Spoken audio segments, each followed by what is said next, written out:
Tonight on ABC 57 News at 5:30, putting the brakes on speeders in South Bend. Why the city chose speed humps instead of speed bumps to do the job. And what's the real difference anyway? Plus, 6 out of 10 Hoosier students not getting passing grades on the latest iLearn exams. How our biggest local school corporations performed this year. And a heartfelt homecoming today for some Michiana National Guard soldiers who spent the past 9 months deployed overseas away from their families. But first, take a look at some of the damage done by the powerful storms that blew through Michiana overnight. This is the scene in Colon, Michigan, just north of the state line, where the National Weather Service just confirmed an EF1 tornado with 90-mile-an-hour winds did, in fact, touch down there last night. Thanks for sticking with ABC 57 News here at 5:30. I'm Brian Conybeare. Thankfully, the weather is much calmer this afternoon. ABC 57 First Warning Neighborhood Weather Chief Meteorologist Tom Coombs starts us off with what happens now. Tom? Well, we're going to be dry for at least the next 24 hours, but I have some good news for you is that we've needed the rain actually since the deficits of the early spring and late spring and early summer. So far, July, almost 2 inches of rainfall officially in South Bend. Our surplus is almost 1/3 of an inch. That's good, but the good news is that we have any surplus at all and things are looking green out there, and we're starting to come out of drought that is in total more than a 4-inch deficit from April, including May and June, which had some really incredible deficits here as far as rainfall. But we've started to edge out of that thanks to recent rainfall, and things are actually looking pretty good. Now, tonight is dry. Temperatures 70s to 60s. Clouds are going to break as we go through this evening. The forecast tonight down to 62. And then tomorrow, there is a chance of a shower or thunderstorm, topping out around 88 degrees. It's hotter tomorrow. You'll feel the humidity, you'll feel the heat, and then that can fire up a few showers and thunderstorms. Now, severe weather unlikely tomorrow, but a few storms are possible, and there's more rain to start the weekend in the forecast.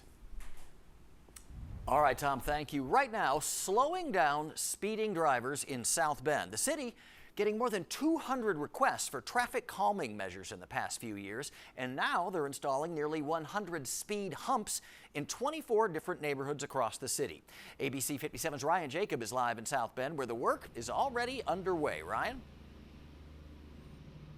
Yeah, Brian, I'm out here on Prass Boulevard where they're actually working on building a speed hump right behind me. And people I talked to today say they're all for this new project.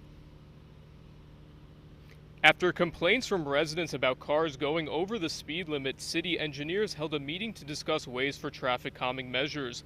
From this, the Department of Public Works is currently in the process of installing speed humps in various areas based on requests from concerned residents. The purpose of the speed hump is to create safer streets by reducing vehicle speed.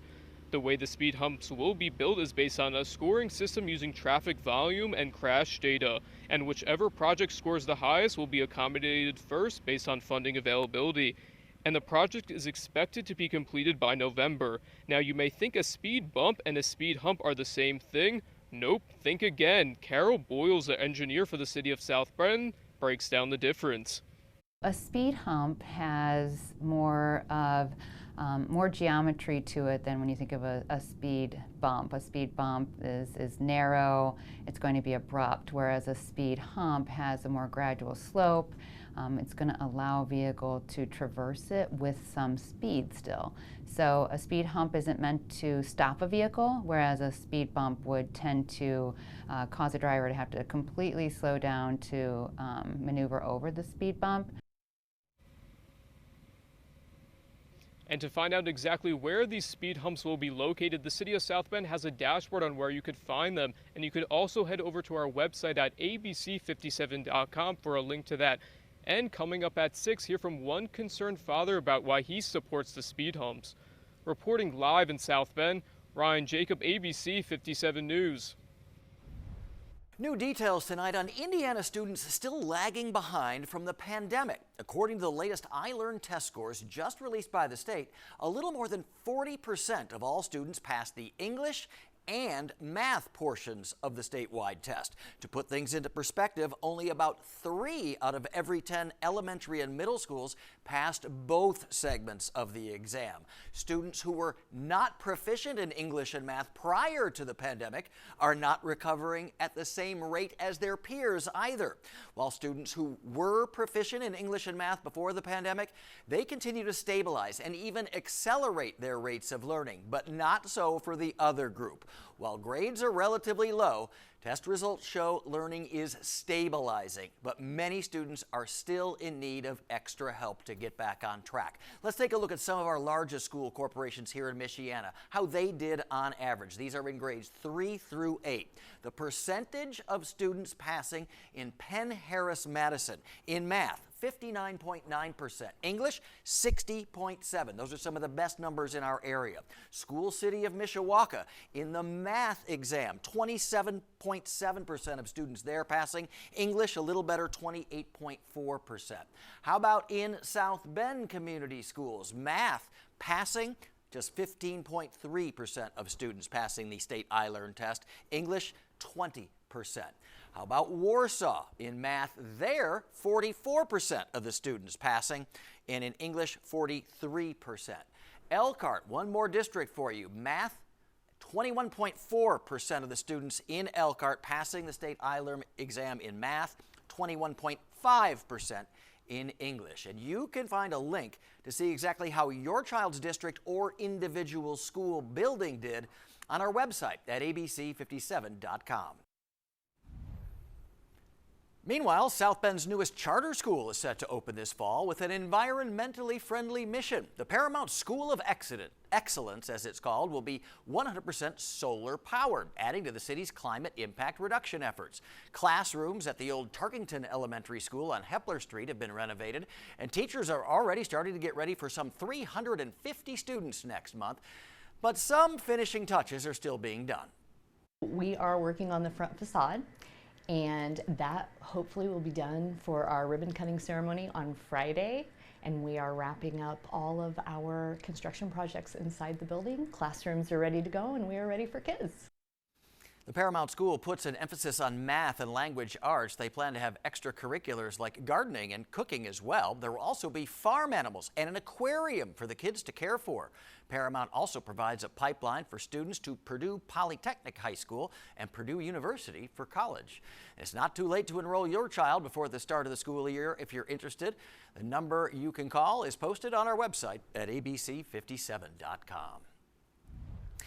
And new tonight, an emotional reunion for dozens of local military families. Indiana National Guard soldiers coming home today after a 9-month deployment overseas, with their families waiting with a hug. ABC 57's Giselle Valentin is live at the South Bend International Airport with an inside look at the heartfelt welcome home. Giselle? Brian, I'm inside at the Atlantic Aviation lobby where 60 soldiers reunited with their families. Great feeling to come back home. This is my 4th deployment overseas, so it's the 4th time I've come home. So it's new and exciting every time. It's different every time. A tearful and an emotional reunion. 60 soldiers with the 76th Infantry Brigade Combat Team with the Indiana National Guard came back home to South Bend after a 9-month deployment in Kosovo. The charter plane touched down at 2:56 p.m. and from there it was nothing but joy and pure excitement. Now I'm here, and am looking forward to integrating back into my family, and so are all the other soldiers that came home. Coming up at 6, I have more reaction from the tearful, emotional reunion. Reporting live at Atlantic Aviation, I'm Giselle Valentin, ABC 57 News. What a joy to see, Giselle. Thank you, and thank you to all those who serve overseas. In an ABC 57 Community Watch now, a local businessman is hitting the road to raise awareness and money in the fight against diabetes. Steve Schultz is gearing up to ride across the state of Iowa for this year's RAGBRAI, an annual 500-mile bike ride that runs from July 23rd through the 29th. It takes a week to ride 500 miles, apparently. Steve is set to ride the entire route out later this month with plans to donate the money he raises to the Diabetes Foundation. There's so many people that are affected by diabetes, and we Americans are getting diabetes at a higher rate than we ever have, and a lot of it has to do with our weight. And so I like the idea of an exercise, a healthy exercise. 500 miles sounds like a healthy exercise, Steve. He's also promising to match the donations he receives from the public up to $1,000. We've got a link to donate on our website at abc57.com if you'd like to help. Well, the South Bend Fire Department and some police officers making a heroic rescue today. They helped pull this dog from a burning home on Ewing Avenue just before 7:30 a.m.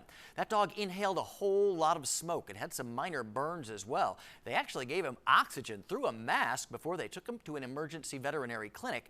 The dog is expected to make a full recovery, though. No other injuries were reported, thankfully. Great job on the scene by everyone. A new website designed to help report crimes against children. Coming up, what parents should look out for and where they can now report it.